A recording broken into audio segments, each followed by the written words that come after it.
Merhaba arkadaşlar, bugün sizlerle birlikte The Stanley Parable oynayacağız. Yani bu oyunda 100 farklı sonu olan bir oyun daha oynayacağız. Şöyle ses şu iyi. Ve evet, şimdi bir dakika lan, hassasiyet çok kötü. Şuna bak, mouse sensitivity çok düşük. Böyle iyi. Tamam. Evet, şimdi galiba buradan kontrollere bakayım. Tamam. Tamam, sıkıntı yok. Herhalde buradan dışarı çıkacağım. Kapıyı açın lan. Buraya girebiliyor muyum? Buraya da giremiyorum. All of his co-workers were gone. What could it mean? Stanley decided to go to the meeting room. Perhaps he had simply missed a memo.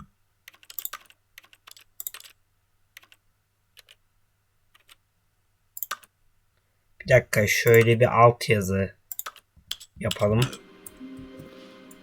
Ve şimdi oyuna yeniden başlıyoruz ve bu sefer gerçekten başlıyoruz. Alt yazı yapalım ki Türkçe gözüksün. Tüm iş arkadaşları gitmişti. Bu ne anlama gelebilirdi ki? Stanley toplantı odasına gitmeye karar verdi. Belki sadece bırakılmış bir notu gözden kaçırmıştı. Şimdi beyler bakın, istersem giderim meeting odasına. Ama istemezsem de gitmem. Böyle şeyler var oyunda. Yani ben bunu arkadaşımdan öğrendim. Diyor ki böyle şeyler diyor dedi.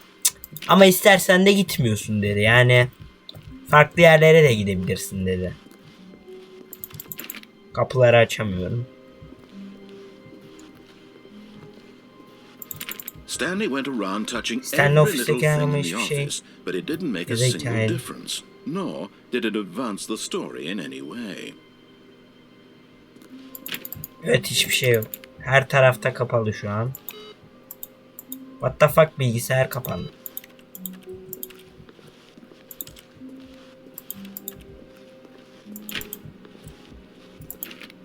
Dostum, şu lanet olası kapılardan biri açılabilir mi artık?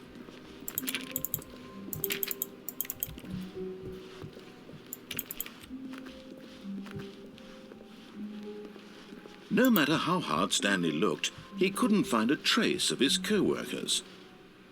Evet, bulamıyorum. Nereden bileyim? CTRL ile çömeliyorum. Yerde kağıtlar var, bir boka yaramıyor. Dostum, lanet olsun, ne yapmalıyım? Ha, bu ne? Awaiting input. Ne bu? Input received.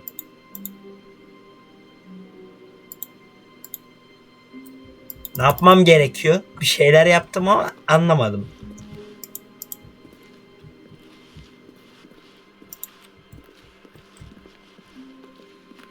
Burasına bakmış mıydık? Bakmamıştık.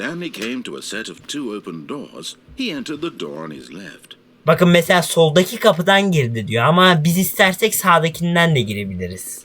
Ama ben şimdilik hikayeyi bozmayacağım. Sonraki bölümlerde bozacağım hikayeyi. Buralardan giremiyorum. Her kapıyı da deniyorum. Belki açılır bir tanesi diye. Hayda. Ama burada da kimse yoktu. Hiç anası gelmedi. Galiba cevaplar bulmuşsan. Herhalde buradan gidiyoruz. Evet, sonunda açılan bir kapı buldum.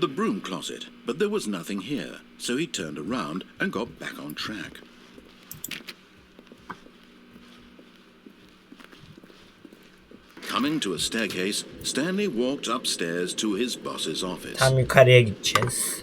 Şimdilik hikayeyi bozmayacağım dediğim gibi.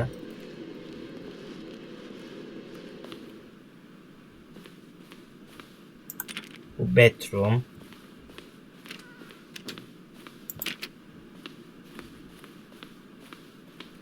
Stepping into his manager's office, Stanley was once again stunned to discover not an indication of any human life. Shocked, unraveled, Stanley wondered in disbelief who orchestrated this. What dark secret was being held from him? What the fuck, nerede lan bu insanlar? Was that the keypad behind the boss's desk guarded the terrible truth that his boss had been keeping from him. And so the boss had assigned it an extra secret pin number. 2845. But of course, Stanley couldn't possibly have known this.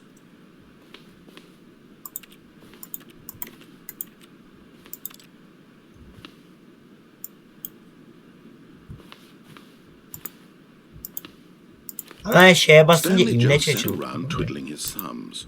Trying to input anything on the device was useless, since he could never possibly know that the combination was 2845.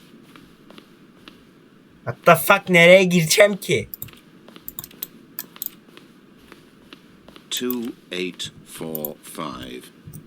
Tamam kanka. Dur lan. 2845. Yet incredibly, by simply pushing random buttons on the keypad, Oo, şansa bala girdik. Lan güvenlik sistemlerini niye çalıştırdık? Amazing. He stepped into the newly opened passageway. Bu biraz ürkütücü bir hal almaya başladı.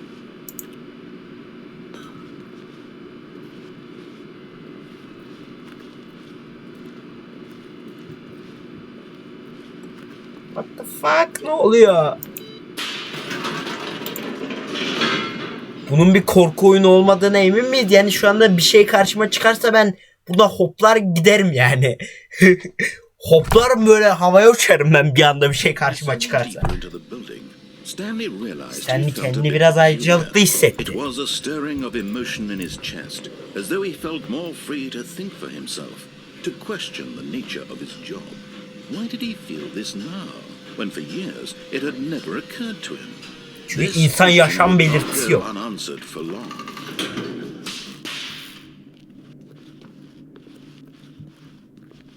Stanley walked straight ahead through the large door that read Mind Control Facility. Şuradan da geçebiliyoruz. Böyle odaları hiç sevmiyorum. Basayım mı? The lights rose on an enormous room packed with television screens. What horrible secret did this place hold? Stanley thought to himself. Did he have the strength to find out? Diyoruz. Ekrana da uzak duruyorum.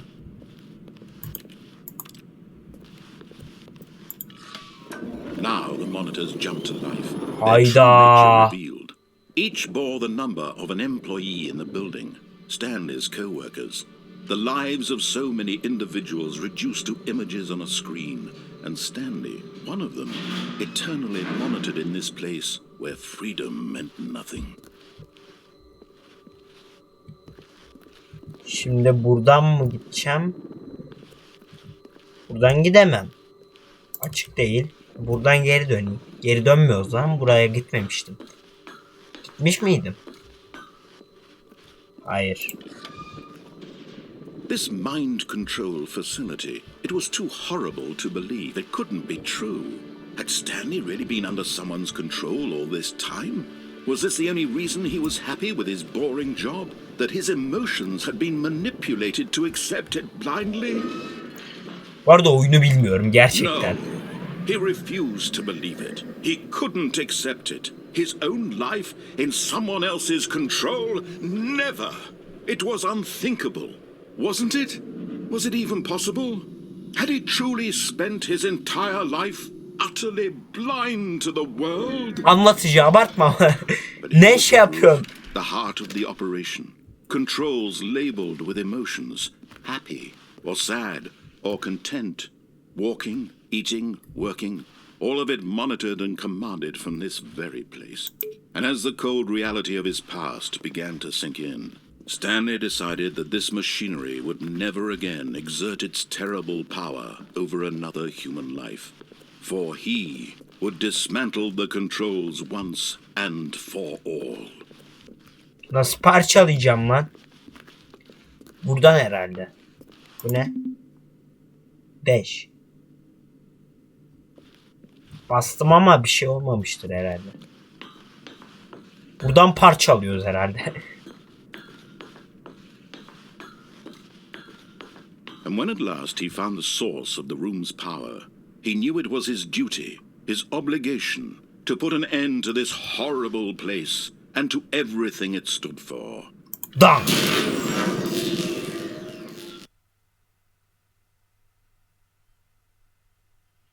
Lan.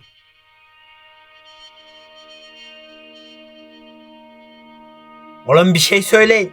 Blackness and a rising chill of uncertainty. Was it over? Yes. He had won. He had defeated the machine, unshackled himself from someone else's command. Freedom was mere moments away. And yet, even as the immense door slowly opened, Stanley reflected on how many puzzles still lay unsolved. Abicim biliyoruz 100 tane sonu var da. How had he been freed from the machine's grasp? What other mysteries Kaç dakika olmuş? hold? Daha 11 As dakika sunlight olmuş. streamed into the chamber, he realized none of this mattered to him, for it was not knowledge or even power that he had been seeking, but happiness. Perhaps his goal had not been to understand, but to let go. No longer would anyone tell him where to go, what to do, or how to feel. Whatever life he lives, it will be his. And that was all he needed to know. It was perhaps the only thing worth knowing. Stanley stepped through the open door. Stanley felt the cool breeze upon his skin, the feeling of liberation, the immense possibility of the new path before him.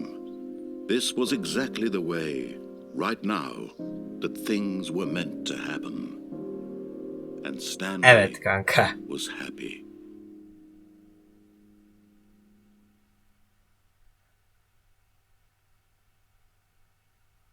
Evet şu anda her şeyi olması gerektiği gibi bitirdik. And this never. Asla son değil diyor. Ve evet başa döndük. Bir son daha yapabiliriz. All of his co-workers were gone. What could it mean? Stanley decided to go to the meeting room. Perhaps he had simply missed a memo.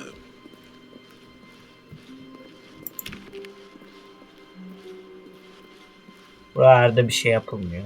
When Stanley came to a set of two Sağdaki open kapıdan doors, girdim. he Soldaki entered the kapına door. This was başlarım. not the correct way Toplantı to the odasına meeting giden room, doğru and yol bu Stanley değildi knew ve it Stanley perfectly bunu well. pekala biliyordu. Perhaps he wanted to Belki stop sadece by the çalışan employee dinlenme lounge odasını first, görmek just istemiştir. to Sırf admire hayran it. kalmak için. Buralar açılmıyor. Numaralı yerler açılmıyor herhalde.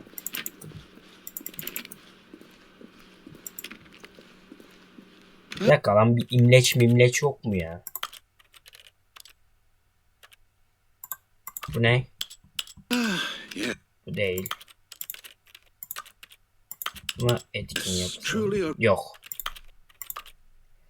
Her neyse tamam. Ah evet gerçekten de hayran kalınacak bir olaydı. Bu güzelden bulmak yolunu uzatmaya gerçekten de iyiymişti. But eager to get back to business, Stanley took the first open door on his left. Hayır yönelmiyorum. Sana ne kardeşim yönelmiyorum. And so he detoured through the maintenance section, walked straight ahead to the opposite door, and got back on track. Hayır, gitmek istemiyorum. Ben karşıdan gideceğim.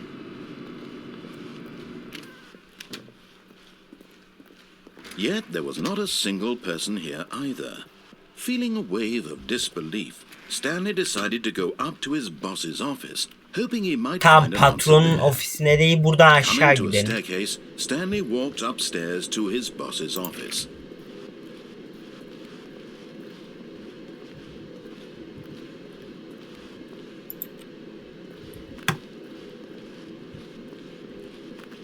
But Stanley just couldn't do it.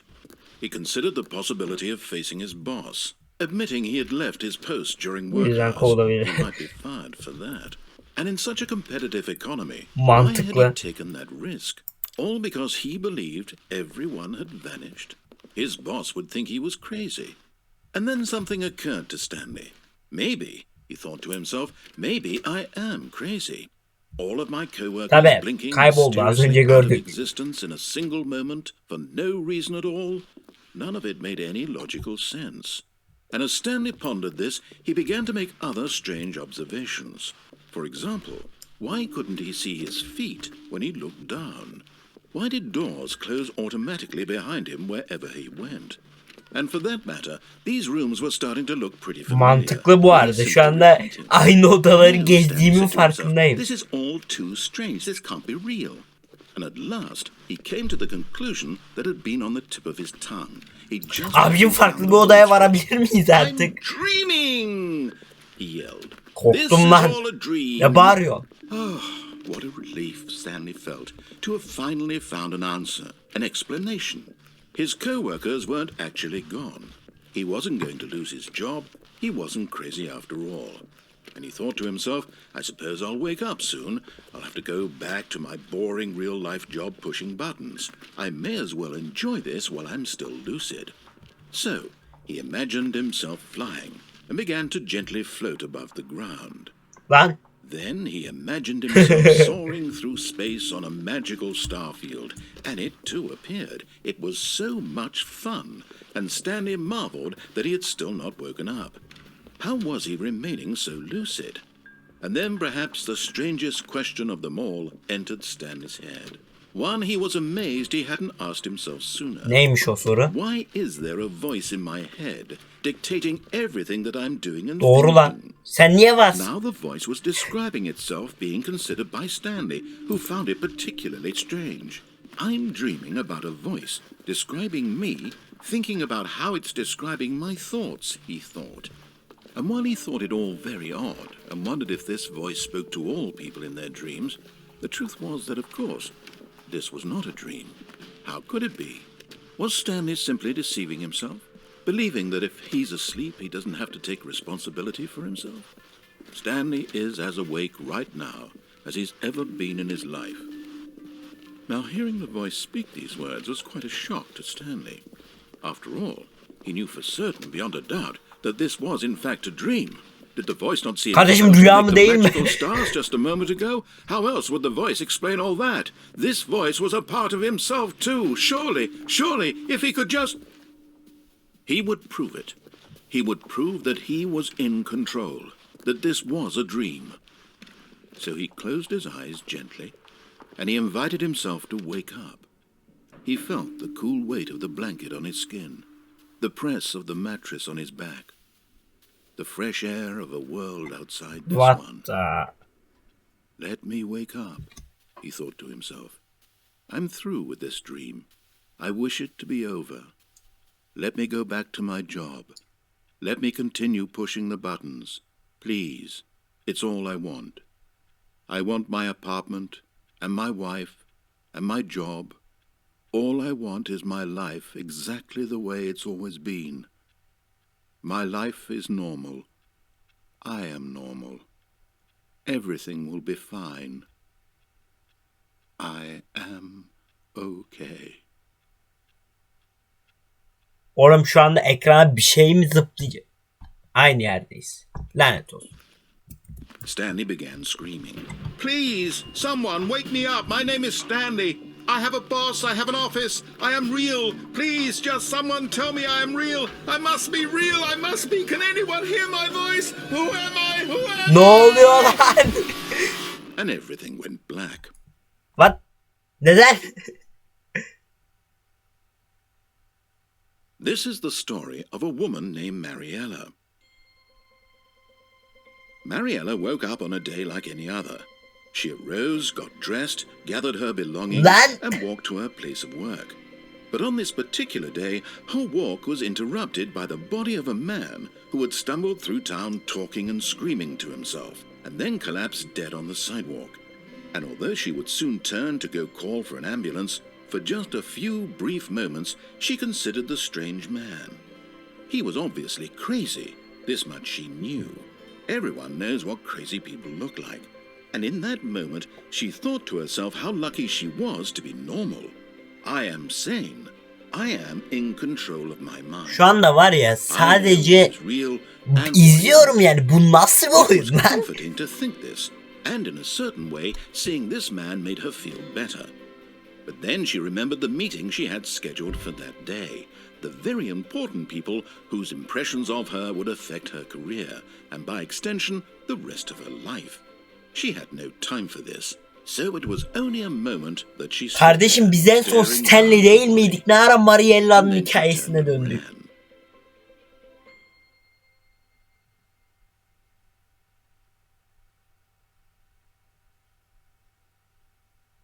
Ve son bu. Bakalım. Evet. Kaydetmem gerekmiyor herhalde. Video izlediğiniz için hepinize teşekkürler arkadaşlar. Umarım videoyu beğenmişsinizdir. Eğer video beğendiyseniz like atmayı unutmayın. Başka videolarda görüşmek üzere. Kendinize iyi bakın. Hoşça kalın.